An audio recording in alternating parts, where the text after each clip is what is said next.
पीले दांत वाली बहू। रंजना कभी ब्रश नहीं करती थी। उसे कितनी बार उसके माँ बाप ने डांटा, लेकिन उसका कोई असर उस पर होता ही नहीं था, जिस कारण से उसके दांत पीले पीले हो जाते हैं। शादी के बाद अरे बहू, वैसे तो तुझ में कोई कमी नहीं है, पर तेरे दांत इतने पीले कैसे हैं बेटा? कैसे मतलब? कोई सर्जरी थोड़ी ना कराइए।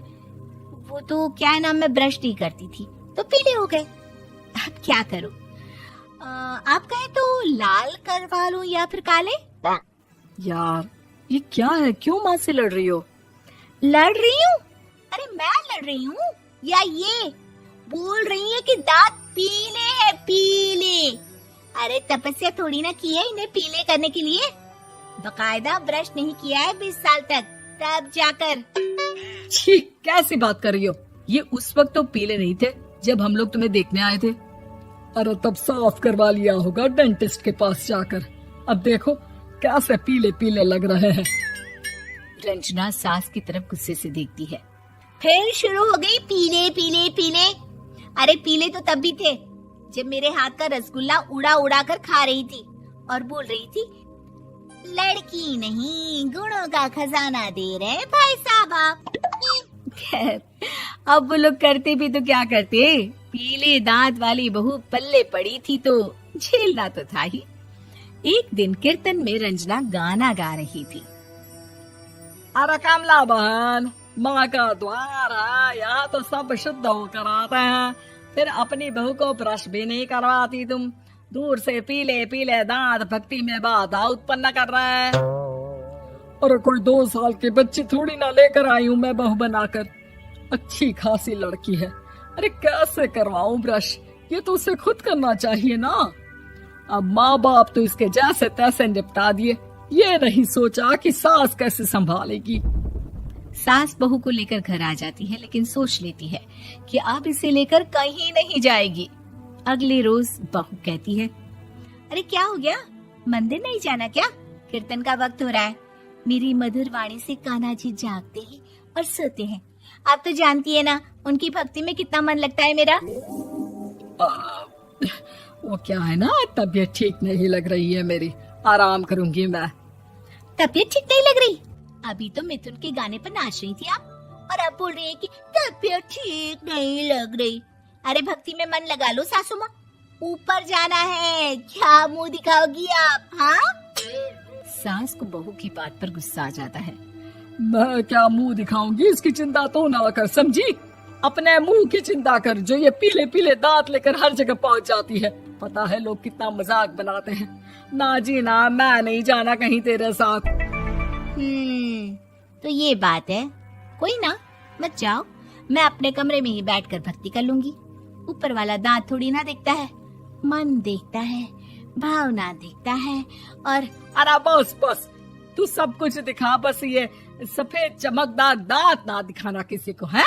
जा यहाँ से। बहू को सास की बात का कोई फर्क नहीं पड़ता, वो तो जैसी थी वैसी ही रह जाती है। सुबह नहाकर किचन में खाना बनाना, फिर खाना खाना, कीर्तन भजन करना और सो जाना। एक दिन, माँ जी मैं सहेली के घर जा रही हूँ, शाम को लेट आऊंगी। हाँ हाँ तो जाना, मैंने कौन सा तेरी आरती करनी है घर पर बैठकर। रंजना सहेली के घर जाती है, जहाँ वो पार्टी में जाने की तैयारी कर रही होती है। अरे शिखा, कहाँ जाने की तैयारी कर रही है? मैं गलत वक्त पर आ गई क्या? अरे नहीं यार, उल्टा सही वक्त पर आ गया। मैंने ये साड़ी और ज्वेलरी निकाली है यार, शाम को इनके ऑफिस की एक पार्टी में जाना है। बताना कैसा लग रहा है ये सब? नहीं यार, इस ड्रेस के साथ तो वो वाली ज्वेलरी अच्छी लगेगी। हाँ हाँ सही बोल रही है, मैंने ध्यान ही नहीं दिया। वैसे तो हमेशा से मस्त फैशन सेंस रखती है। तो बड़ा जाती होगी ना पति के साथ पार्टी में। रंजना कुछ नहीं बोलती, बस सोचती है कि यार काश ये बात सही हो जाती, पर मैं क्यों नहीं जाती पार्टी में? क्या इन लोगों की कोई पार्टी होती नहीं होगी? रंजना घर आती है और रात में पति से सवाल करती है, एक बात बताइए, आप मुझे किसी पार्टी में क्यों नहीं ले जाते? क्या आपकी यहाँ ऑफिस में पार्टी नहीं होती? पति बेचारा क्या कहता कि दांत पीले हैं तुम्हारे इसलिए।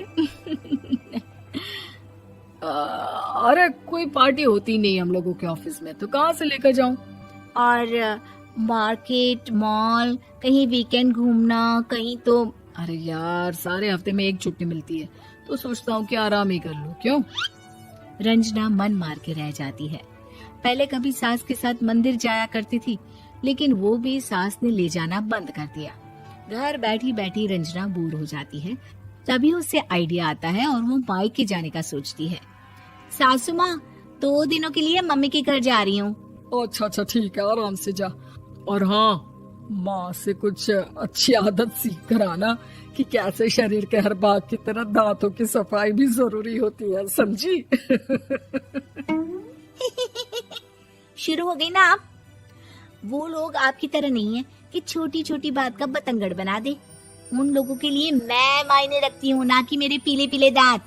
रंजना माँ को बिना बताए उन लोगों को सरप्राइज देती है, लेकिन जैसे ही वो दरवाजे पर पहुंचती है, अंदर देखती है कि घर वाले कहीं जा रहे होते हैं। अब माँ, काश रंजना दीदी के दांतों वाली प्रॉब्लम नहीं होती, तो वो भी हम लोगों के साथ चलती ना बुआ जी की बेटी की शादी में। हाँ बेटा, लेकिन अब उसे कौन समझाए कि उसको उसके पीले दांत नहीं दिखते, लेकिन उसके आसपास के लोगों को कितना एम्बैरेसिंग फील कराते हैं। मुझे तो कितनी बार उसके स्कूल की टीचर ने शिकायत की कि उसके साथ कोई लड़की बैठना भी नहीं चाहती, और ना ही कॉलेज में कोई उससे बात करना चाहता था। लेकिन पता नहीं क्यों उसे ये बात समझ में ही नहीं आती। कोई कमी नहीं है उस लड़की में, बस यही कि दांत पीले हैं। वो तो भला हो जीजा जी और उनकी माँ का, जो दीदी को जैसी है वैसे ही रखा हुआ है। रंजना को अपने घर वालों की बात सुनकर बहुत दुख होता है। वो सोचती है कि वो क्या करे, लेकिन फिर वो सीधा डेंटिस्ट के पास जाती है, अपने दांत चमकाती है और कसम खाती है कि वो रोज ब्रश करेगी। अरे क्या हो गया? तुम तो 2 दिनों के लिए गई थी ना, पर कोई ना, अच्छा है, चलो आ गई तो। रंजना सास के सामने आकर खड़ी हो जाती है और पूरी स्माइल करती है, उसके चमकदार दांतों को दिखाती हुई। हैं? चले मंदिर। माँ, मुझे माफ कर दीजिए, मैंने आप लोगों को बहुत एम्बैरेसिंग फील करवाया। मैं आज से रोज ब्रश करूंगी।